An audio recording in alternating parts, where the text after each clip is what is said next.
Christmas परमेश्वर की बुद्धि है। Christmas is the wisdom of God.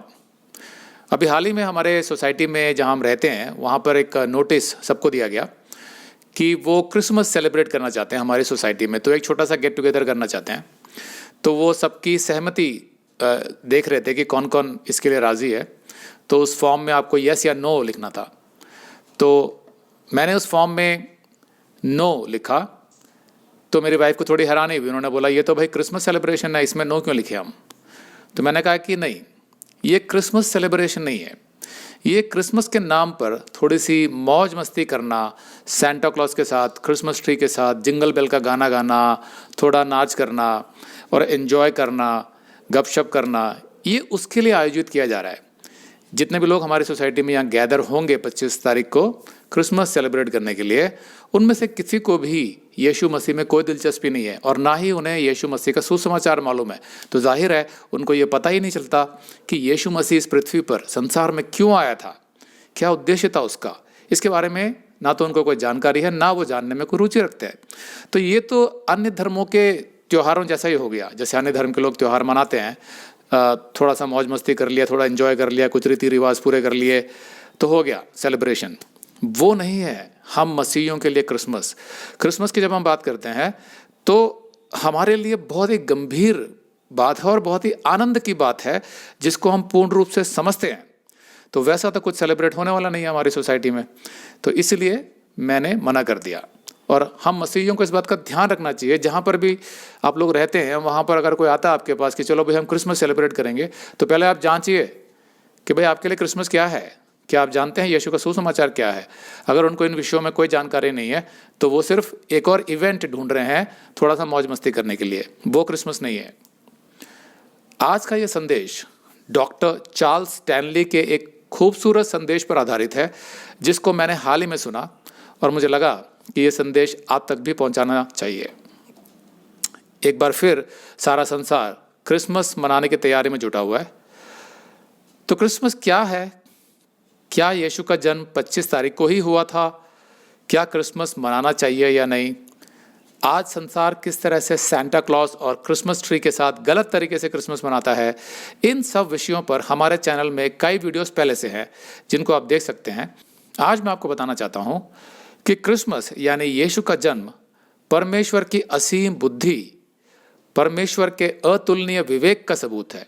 Christmas is the proof of God's unmatchable wisdom. कैसे? यीशु के जन्म के विषय में 3 बातें ऐसी हैं जो साबित करती हैं कि हमारा परमेश्वर कितना बुद्धिमान है। तो कौन सी हैं वे 3 बातें? पहला, यीशु के जन्म का समय और काल, the timing of the birth of Jesus Christ.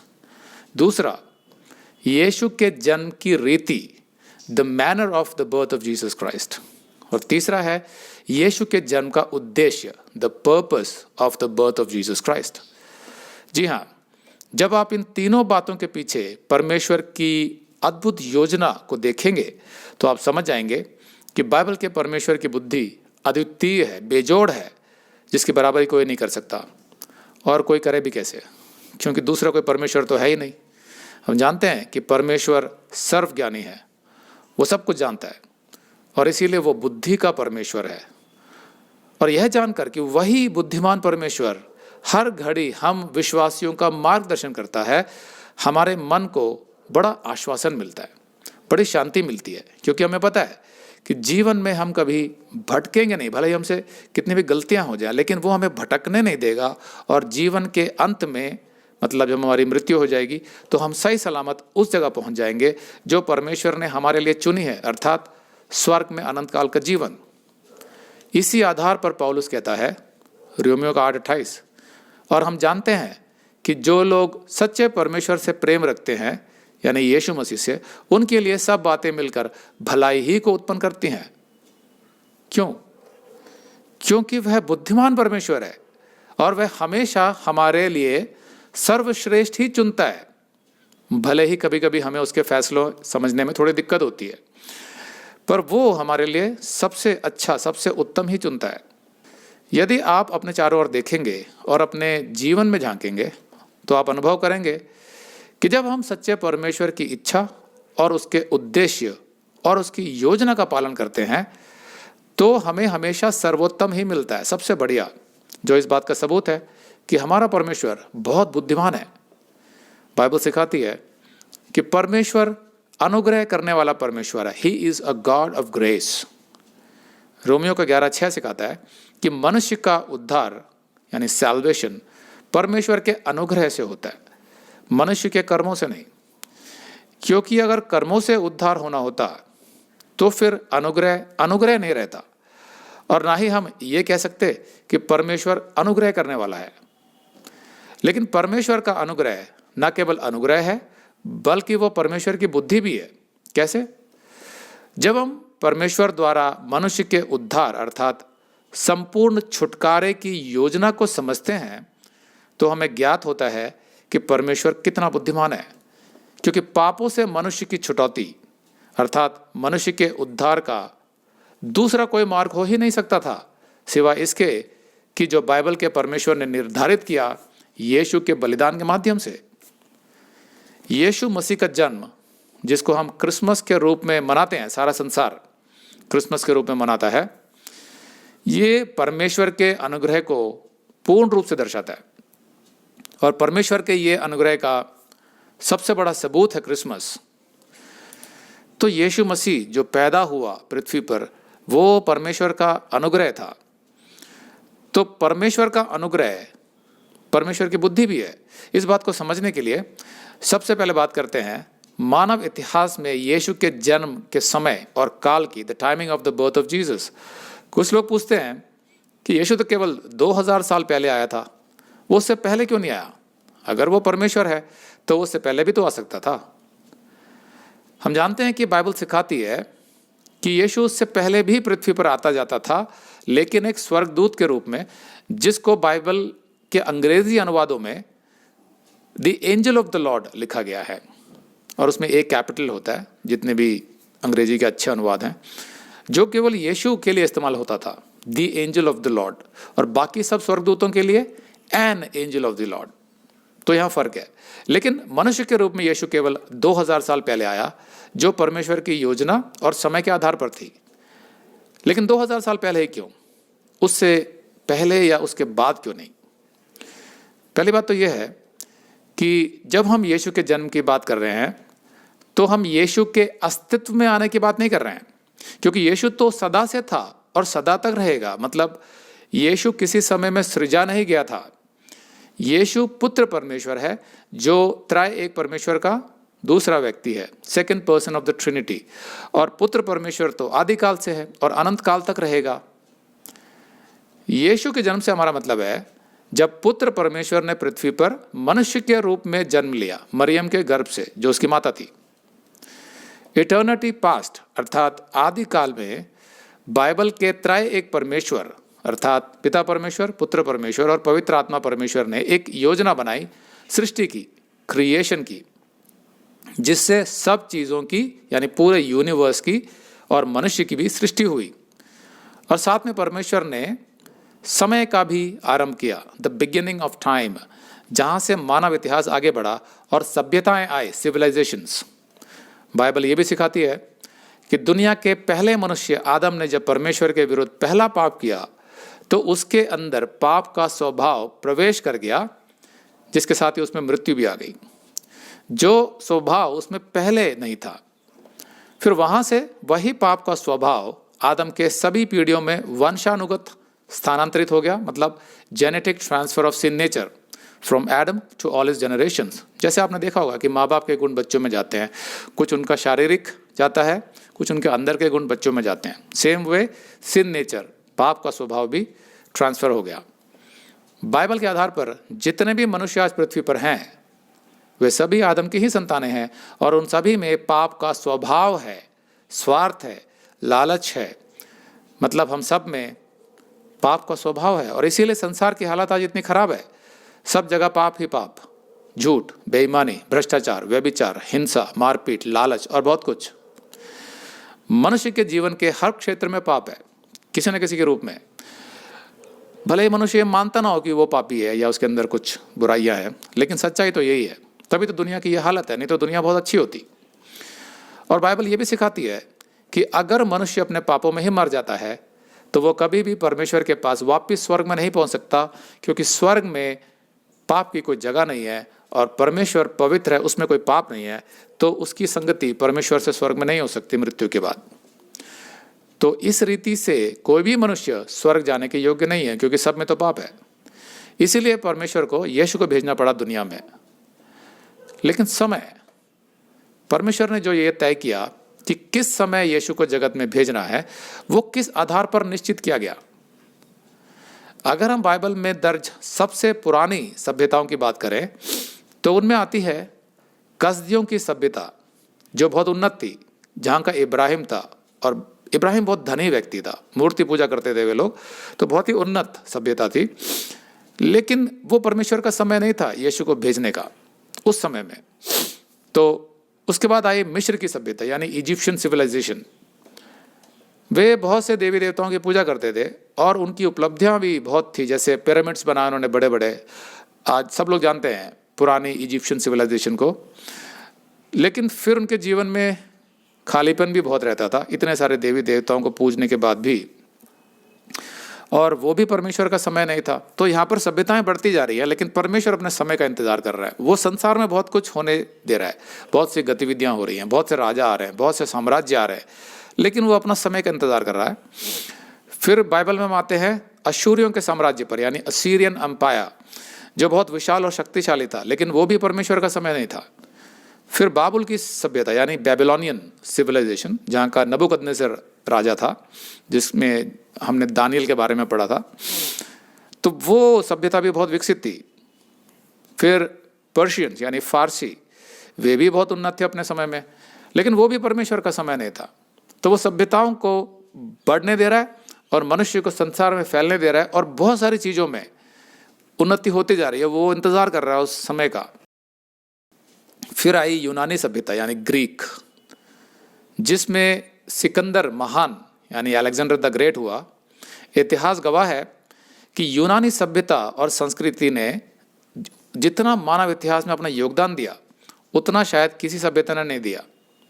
जैसे यूनानी भाषा, द ग्रीक लैंग्वेज, यूनानी दवाइयाँ और इलाज, फिर कला और बहुत कुछ। लेकिन फिर भी वो परमेश्वर का सही समय नहीं था।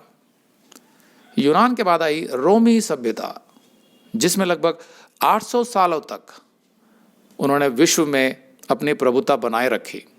बहुत पावरफुल, शक्तिशाली। अगर आप रोमी साम्राज्य का इतिहास पढ़ेंगे तो वो काफ़ी दूर दूर तक फैला हुआ था, और यहाँ तक कि भारत से भी वो लोग व्यापार करते थे, यानी स्पाइसेस का, मसालों का और सोने का। यहाँ से भी जहाज में लोड होकर जाते थे, तो उनकी पहुँच हर जगह पे थी। तो जो कुछ यूनानी सभ्यता ने उस समय तक स्थापित किया था, रोमी सभ्यता ने उसको और आगे बढ़ाया। तो उन्होंने सड़कें बनाई, बड़े बड़े राजमार्ग बनाए और अपनी सुरक्षा का कड़ा इंतजाम किया। उनके पास समुद्री यात्राओं के लिए बड़े बड़े जहाज़ थे, जो सुरक्षा के लिहाज से बहुत सशक्त थे, तो वो सारी दुनिया में कहीं भी जा सकते थे। उन्होंने पहले से प्रचलित यूनानी भाषा को बढ़ावा दिया, जिससे उनकी संचार व्यवस्था प्रभावशाली ढंग से उन्नत हो गई। तो उनके साम्राज्य में बहुत ज़्यादा फैला हुआ था यूनानी लैंग्वेज, यानी ग्रीक लैंग्वेज। और अगर कोई व्यक्ति यूनानी भाषा जानता था उस समय में, तो वो रोम के अधिकांश स्थानों पर बोल सकता था और उसे आसानी से समझा जा सकता था। और इसीलिए जब प्रेरित पौलुस सीन में आया, तो उसके लिए सब कुछ पूरी तरह से व्यवस्थित हो चुका था, ताकि वह अच्छी सड़कों और समुद्र में सुरक्षित तौर पर यात्रा कर सके, दूर दूर तक पहुंच सके और सुसमाचार का प्रचार कर सके। वह ग्रीक अर्थात यूनानी भाषा का विद्वान था, इसलिए वह हर जगह ग्रीक भाषा में प्रचार कर सकता था, जिसको पूरे रोम में लोग समझ सकते थे। और रोम, क्योंकि उस समय सबसे बड़ा साम्राज्य था, उसके माध्यम से पूरी दुनिया में वो सुसमाचार फैलाया जा सकता था। तो इस तरीके से परमेश्वर ने अपने समय का इंतजार किया यीशु मसीह के जन्म के लिए। हम कह सकते हैं कि उस समय तक दुनिया पूरी तरह से खुल गई थी और काफ़ी सभ्य और विकसित हो गई थी, और यात्राएं और संचार के माध्यम भी प्रभावशाली हो गए थे। लोग पृथ्वी के एक छोर से दूसरे छोर तक आसानी से यात्रा कर सकते थे। इसीलिए जब हम पूर्व से आने वाले बुद्धिमान पुरुषों, यानी वाइस मैन, जो खगोल शास्त्री आए थे, बाइबल में यीशु के जन्म के समय, तो हमें समझ आता है कि कैसे आए थे वो, क्योंकि उस समय तक दुनिया में यात्रा करना, संचार करना, ये सब बहुत अच्छा व्यवस्थित हो चुका था। तो इसलिए वो आ सके थे इतनी दूर पूर्व के देश। तो ये हमें समझ आता है कि परमेश्वर ने यहाँ तक इंतज़ार किया। तो परमेश्वर कुछ भी बेतरतीब ढंग से नहीं करता कि जैसे मर्जी कुछ भी कर दिया, नहीं, सब कुछ बहुत सोच समझ के बड़ी सुनिश्चित योजना के तहत करता है, जिसमें गलती की कोई संभावना ही नहीं होती। रोम का प्रशासन शक्तिशाली था और उस समय के जाने हुए संसार को नियंत्रित करके उसमें शांति बनाए रखने में बहुत सक्षम था। तो एक तरह से सुसमाचार के प्रचार के लिए बहुत ही उपयोगी था वो। तो इसी वजह से रोमी साम्राज्य के समय में जो सुसमाचार के प्रचार की पूरी पृष्ठभूमि परमेश्वर ने पहले ही तैयार कर दी थी मानव इतिहास में। रोमी शासन के इसी समय में यीशु मसीह का जन्म हुआ, जो परमेश्वर का निश्चित किया हुआ समय था, ताकि मनुष्य के स्वर्ग पहुंचने का मार्ग सारे संसार में आसानी से पहुंच सके। अगर हम ध्यान से देखें तो परमेश्वर का समय एकदम सटीक था, और इसीलिए आज हम देखते हैं कि सुसमाचार और मसीहत सारे विश्व में फैला हुआ है। बाइबल विश्व की लगभग सभी भाषाओं में लिखी जा चुकी है और पृथ्वी के छोर तक चर्च स्थापित हो चुके हैं।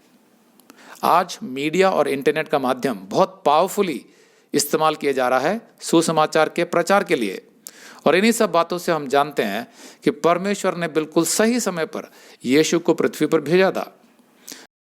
इसीलिए गलातियों का 4:4 कहता है, परंतु जब समय पूरा हुआ तो परमेश्वर ने अपने पुत्र को भेजा, जो स्त्री से जन्मा और व्यवस्था के अधीन उत्पन्न हुआ।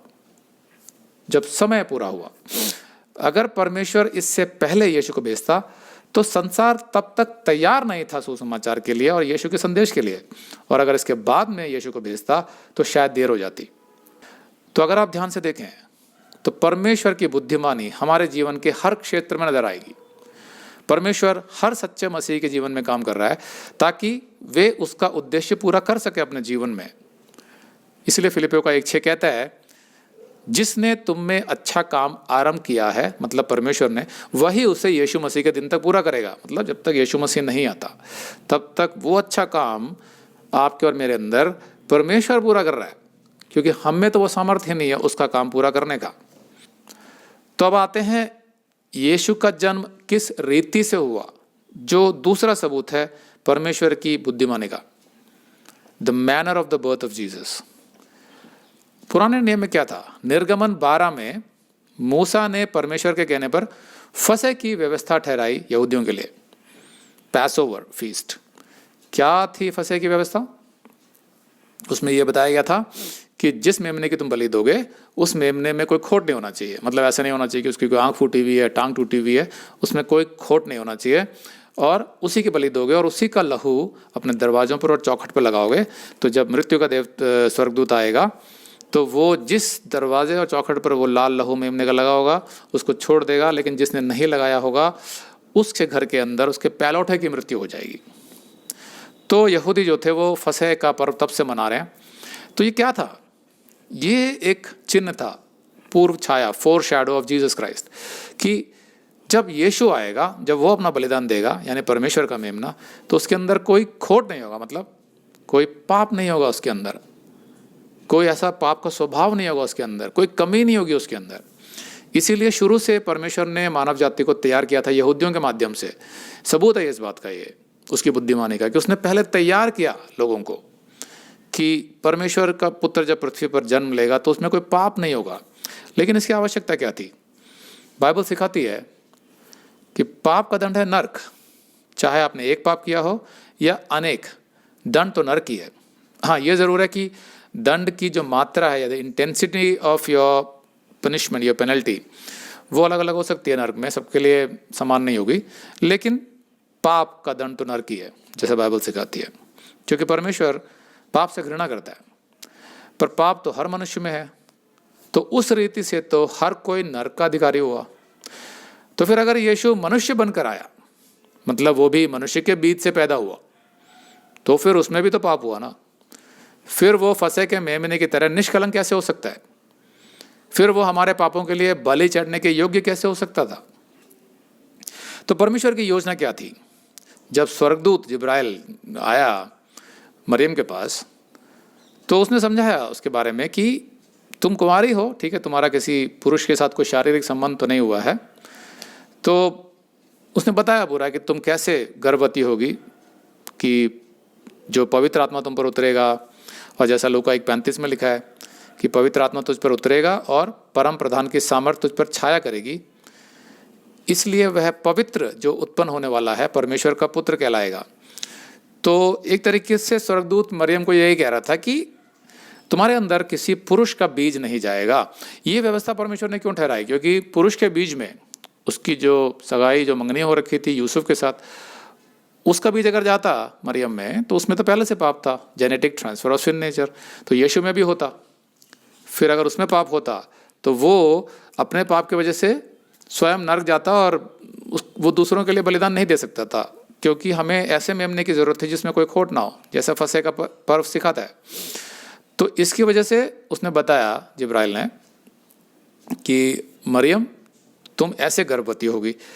जब मैं नया विश्वासी था तो मैं इन बातों को गहराई से जब सोचता था तो मुझे ये तो समझ आ गया कि यूसुफ का बीज अगर नहीं जाता मरियम में तो उसकी तरफ से तो पाप का स्वभाव प्रवेश नहीं करेगा, लेकिन मरियम भी तो एक स्त्री है, वो भी तो एक मनुष्य स्त्री है, तो उसके पाप का स्वभाव तो यीशु में जा रहा है फिर। लेकिन फिर मैंने इन आयतों को समझा, ध्यान से इनको पढ़ा। इसमें लिखा है कि स्वर्गदूत ने मरियम को उत्तर दिया कि पवित्र आत्मा तुझ पर उतरेगा, यानी पवित्र आत्मा के सामर्थ्य से तुम गर्भवती होगी और परम प्रधान की सामर्थ्य तुझ पर छाया करेगी। इसका क्या मतलब है? छाया करने का मतलब होता है उसको ढक लेना, यानी मरियम की जितनी भी कमियां हैं, उसका पाप का स्वभाव, उसका पाप, उन सबको ढक लिया जाएगा। और किसी चीज़ को अगर हम ढक लेते हैं, समझ लो कपड़े से या किसी और चीज़ से, और उसके बाहर कुछ भी करते हैं, तो इसमें जो होता है उसका असर कभी इसमें नहीं पड़ेगा फिर, क्योंकि वो ढक लिया गया, ढाप लिया गया। तो इसलिए परमेश्वर ने बोला कि वह पवित्र जो उत्पन्न होने वाला है, तो पवित्र कैसे हुआ वो? क्योंकि यूसुफ का बीज तो गया ही नहीं, मरियम का जो पाप का स्वभाव था उसको परम प्रधान की सामर्थ्य उस पर छाया करके उसको ढक लेती है, तो उसका असर कभी भी मरियम के गर्भ में नहीं पहुंचा, इसीलिए वो पवित्र उत्पन्न होगा। परमेश्वर ने जो ये निश्चय किया था कि मैं पुत्र परमेश्वर को मनुष्य के रूप में पैदा करूंगा, इसीलिए सिर्फ मरियम के गर्भ का इस्तेमाल किया गया, जहां पर वो बायोलॉजिकली, फिजिकली एक बच्चा उसमें फॉर्म हो सके, लेकिन ना यूसुफ का ना मरियम का बीज, या आप बोल सकते हैं पाप का स्वभाव उसमें नहीं गया। तो ये बहुत ही अद्भुत योजना थी परमेश्वर की, असीम बुद्धि परमेश्वर की इसमें दिखाई देती है कि पवित्र पैदा होगा उसमें से बच्चा जो परमेश्वर का पुत्र कहलाएगा। क्योंकि पवित्र कौन हो सकता है? अगर परमेश्वर पवित्र है तो उसका पुत्र भी पवित्र होगा, और वही पवित्र हो सकता था। तो इस रीति से केवल यीशु ही योग्य था मनुष्य के पापों के लिए बलि चढ़ने के लिए, और कोई नहीं, कि ना यूसुफ का ना मरियम का पाप गया, वो परमेश्वर का पुत्र पवित्र पैदा हुआ। इसके अलावा अगर हम यीशु के जन्म की रीति के विषय में बात करें तो कुछ और भी बातें हैं जिनको आप स्पष्ट रूप से देख सकते हैं कि परमेश्वर की बेमिसाल बुद्धिमानी का सबूत है। कैसे? सैकड़ों साल पहले परमेश्वर ने पुराने नियम में, बाइबल का जो पुराना नियम है उसमें भविष्यवाणियां लिख दी थी। लिखने का मतलब क्या होता है? वो सबूत है, क्योंकि लिखा हुआ ना पहले। अगर वैसा नहीं हुआ तो ये किताब बेकार है, लेकिन अगर वैसा हुआ तो ये किताब सच है। ये रिस्क वही ले सकता है जो सच लिख रहा होता है, क्योंकि उसे पता है कि ये परमेश्वर की ओर से है, मैं लिख दूंगा और कभी गलत साबित नहीं होगी। दूसरी कोई किताब ऐसी नहीं है। तो भविष्यवाणियां जो सैकड़ों साल पहले लिखी गई थी, ये बहुत ही अद्भुत बात थी। जैसे यशायाह 7:14, इस कारण प्रभु आप ही तुमको एक चिन्ह देगा, सुनो एक कुंवारी गर्भवती होगी और पुत्र जनेगी और उसका नाम इम्मानुएल रखा जाएगा। तो इम्मानुएल का मतलब परमेश्वर हमारे साथ है। कुंवारी, हम जानते हैं कि मरियम कुंवारी थी, उसका किसी पुरुष से कोई संबंध नहीं हुआ था। 700 साल पहले यशायाह ने लिख दिया था। ये यशायाह 53:5 में फिर लिखा था, परंतु वह हमारे ही अपराधों के कारण घायल किया गया, मतलब हमारे पापों की वजह से, और वह हमारे अधर्म के कामों के हेतु कुचला गया, हमारी ही शांति के लिए उस पर ताड़ना पड़ी कि उसके कोड़े खाने से हम चंगे हो जाएं। तो यहाँ आत्मिक चंगाई की बात हो रही है, उद्धार की बात हो रही है। बहुत सी भविष्यवाणी के माध्यम से पुराने समय से मानव जाति को मसीहा के आने के विषय में तैयार किया परमेश्वर ने। मतलब ऐसा नहीं हुआ था कि यीशु एक दिन अचानक पैदा हो गया और उसने बोला कि भाई मैं मसीहा हूँ, मेरी बात सुनो, मुझ पर विश्वास करो। नहीं, यीशु के विषय में 300 से भी अधिक भविष्यवाणियां पहले से लिखी गई थी। बाइबल के पुराने नियम में, जिनको यीशु ने आकर 100% पूरा किया। कुछ भविष्यवाणियां उसके दूसरे आगमन से संबंधित हैं, वो बाद में पूरी होंगी। तो अपने पुनरुत्थान के बाद यीशु जब इम्माउस जाने वाले 2 जनों से बात कर रहा था, तो यीशु ने समझाया कि पुराने नियम की सभी भविष्यवाणियां उसी के विषय में थी जो उसने पूरी की। लूका 24:27। तब यीशु ने मूसा से और सब भविष्यद्वक्ताओं से आरंभ करके सारे पवित्र शास्त्रों में से अपने विषय में की बातों का अर्थ उन्हें समझा दिया। सब कुछ तो उसी के बारे में लिखा हुआ था। ये बात उन 2 जनों को समझाई। तो कहने का मतलब है कि परमेश्वर ने ऐसे नहीं भेजा था उसके आने से पहले। जैसे राजा महाराजा जब आते हैं तो अनाउंसमेंट होती है पूरी, उसी तरीके से उसकी अनाउंसमेंट बहुत पहले शुरू हो गई थी। ये परमेश्वर की बुद्धिमानी थी। जो खुले मन से इन बातों को समझना चाहता है वो समझ जाएगा कि यीशु मसीह कौन है। जब यीशु पृथ्वी पर जन्मा तो परमेश्वर ने उसके विषय की सूचना बड़े अद्भुत रीति से सब जगह फैलाई। आप हैरान रह जाएंगे किस तरीके से परमेश्वर ने काम किया। The manner of the birth of Jesus. उसने क्या किया, हेरोदेस राजा जो महान था उस समय, जो राज कर रहा था यहूदियों पर, तो सबसे पहले वो किस तरह का राजा था? अच्छा राजा नहीं था वो। और जब सबसे पहले खगोल शास्त्री जो पूर्व से जो आए थे, मेगाए, वाइस मैन जो लिखा है इंग्लिश में, जो तारों का अध्ययन करते थे, उनको एक तारा दिखाया परमेश्वर ने। वो एस्ट्रोलॉजर्स नहीं थे, ज्योतिषी नहीं थे वो, क्योंकि ज्योतिष तो पाप है। तो हालांकि कुछ हिंदी अनुवादों में ज्योतिषी लिखा, बट एक्चुअली में वाइस मैन खगोल शास्त्रियों के लिए है वो, जो तारों का अध्ययन करते थे। तो वो तारे, एक तारा जो विशेष रूप से जो उनको गाइड करते हुए लेके आ रहा था, वो परमेश्वर की ओर से था। तो वो यहाँ पहुँचे जब वो इजराइल में, तो पैलेस्टीन में, तो वो हेरोदेस राजा के पास जब गए तो उसको बड़ी हैरानी हुई, क्योंकि उन्होंने बोला कि हमें एक तारा दिखाई दिया है जो यहूदियों का राजा है, जिसका उसका तारा है ये, तो वो जन्मा है, तो वो कहाँ है? तो यहाँ पे क्या हुआ, परमेश्वर ने जो हाई क्लास होते हैं सोसाइटी में, यानी राजा, उसके मंत्री, उसके सलाहकार, बुद्धिजीवी, विद्वान जो उसके कोर्ट में होते हैं, उन सब तक वो संदेश पहुंचाया। किससे? पूर्व के आने वाले लोगों से। तो वो भी हैरान हो जाएंगे, अरे भाई तुमको ऐसा तारा दिखाई दिया तो तुम कह रहे यहूदियों का नया राजा पैदा हुआ। भाई राजा तो मैं हूँ। तो उसको टेंशन होगी। तो वो बात वहाँ सब जगह फैल गई उसके पूरे कोर्ट में, और जाहिर है कि वो आगे भी फैली होगी क्योंकि वो ऊपर से आई। लेकिन कि जो समाज का जो नीचा तबका था उस समय का, गडरिये, चरवाहे जो भेड़ चराते थे, भेड़ बकरी, तो वो समाज में सबसे नीचे थे, अनपढ़ होते थे, ज़्यादातर गरीब होते थे, लोग उनकी इतनी परवाह नहीं करते थे। तो वहाँ तक भी पहुँचाया सुसमाचार, दोनों साइड पहुँचाया। तो हम देखते हैं कि उसमें स्वर्गदूत आता है और ये जितने भी चरवाहे थे ये अपने भेड़ बकरियों को चरा रहे थे, तो प्रभु का तेज उनके चारों ओर चमका और वो बहुत डर गए। तो लूका 2:10 कहता है, तब स्वर्गदूत ने उनसे कहा, मत डरो, क्योंकि देखो मैं तुम्हें बड़े आनंद का सुसमाचार सुनाता हूँ जो सब लोगों के लिए है, केवल यहूदियों के लिए नहीं, केवल इजराइल के लिए नहीं, पूरे विश्व के लिए, सब लोगों के लिए। बहुत क्लियर कट संदेश वहाँ दिया। उसके बाद वो लोग आनंद मनाने लगे, स्वर्गदूत। और ये सब कुछ देखा चरवाहों ने, अद्भुत नज़ारा उस समय में जो दिखाया परमेश्वर ने। ये क्या है? ये परमेश्वर की बुद्धि है कि मैं ऊपर के तबके और नीचे के तबके सबको ये सुसमाचार दूंगा एक समय में। तो कोई यहाँ कहेगा कि भाई लूका ने तो ये सब बाइबल में लिखा है ना, जो तुम्हारी किताब है, और ये काल्पनिक भी तो हो सकती है सब बातें जो गडरियों के बारे में लिखा। और समस्या ये है कि हमारे देश में बाइबल का ज्ञान ना होने की वजह से लोग ऐसा कहते हैं, वरना विश्व के बहुत से देशों में इतिहासकारों द्वारा ये बात बखूबी स्वीकार की जा चुकी है कि लूका केवल एक डॉक्टर ही नहीं था, बल्कि वो अव्वल दर्जे का इतिहासकार भी था, ए ग्रेड हिस्टोरियन, जो बाइबल में उसके लिखे सुसमाचार और प्रेरितों की पुस्तक में दिए गए डिटेल्स, जितने भी डिटेल्स उसने दिए हिस्टोरिकल घटनाओं के बारे में, जगहों के बारे में, राजाओं के बारे में, उन डिटेल्स और ऐतिहासिक जानकारियों की सटीकता से साबित हो जाता है कि वो ए ग्रेड हिस्टोरियंस था। ये ज्ञान इंडिया में ना होने की वजह से लोग ऐसा सवाल करते हैं। तो हर रीति से ये साबित होता है कि यीशु परमेश्वर है जो मानव रूप धरकर पृथ्वी पर आया था, और उसके जन्म के विषय में जितनी भी बातों का प्रबंध पिता परमेश्वर ने किया था, उससे परमेश्वर के अति बुद्धिमान होने का स्पष्ट प्रमाण मिलता है। The details of the birth of Jesus proves the unparalleled wisdom of God, जिसकी कोई समानता ही नहीं है। अंत में हम आते हैं यीशु के जन्म के उद्देश्य में परमेश्वर की असीम बुद्धि का स्पष्ट प्रमाण। किसी भी व्यक्ति के बुद्धि की परख तभी होती है जब उसके सामने कोई बहुत बड़ी समस्या खड़ी हो जिसका कोई समाधान दिखाई ना दे रहा हो। तब उसकी बुद्धि की परख होती है कि अब वो क्या करता है। तो ऐसी एक समस्या परमेश्वर के सामने भी थी। सृष्टि से भी पहले जब उसने ये योजना बनाई कि मैं मनुष्य की रचना करूंगा अपने समानता और स्वरूप में, तो उसको दिखाई दे गया कि पहला मनुष्य पाप करेगा और उसके बाद उसकी सारी पीढ़ियों में वो पाप फैल जाएगा, जिसकी वजह से मृत्यु आएगी उनके जीवन में। पाप का दंड मृत्यु, वो मृत्यु उनके अंदर आएगी और अंततः वो नरक की तरफ जाएंगे। ये उसको पहले दिखाई दे गया। तो उसका समाधान क्या निकाला उसने ऐसा नहीं किया कि परमेश्वर की सृष्टि नहीं करी नहीं, उसने करी। उसने कहा मैं परमेश्वर हूँ, सर्वशक्तिमान हूँ, मैं उसको समाधान निकालूंगा, जो उसकी असीम बुद्धि का प्रमाण था।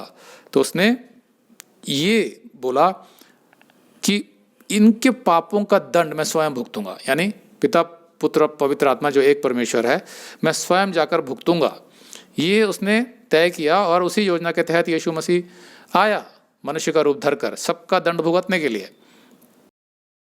पहला पत्रस 1:18-19, क्योंकि तुम्हारा छुटकारा चांदी सोने अर्थात नाशमान वस्तुओं के द्वारा नहीं हुआ, पर निर्दोष और निष्कलंक मेमने अर्थात मसीह के बहुमूल्य लहू के द्वारा हुआ।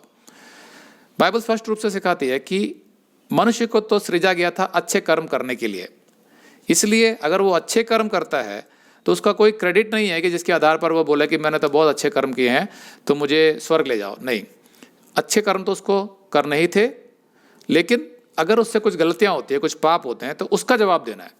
अब समस्या ये थी कि सबके अंदर तो पाप ही है, तो कोई भी ये कह ही नहीं सकता था कि मेरे कर्म बहुत अच्छे भी हैं, उनको भी जरा देख लो। नहीं, पापों का क्या, उसका कोई समाधान नहीं निकल रहा था। इसीलिए परमेश्वर के पास एक ही समाधान था उसका, कि न्यायपूर्वक क्षमा करने के लिए, क्योंकि परमेश्वर न्याय का परमेश्वर है, ये बहुत आवश्यक था कि हमारे पापों का न्याय हो।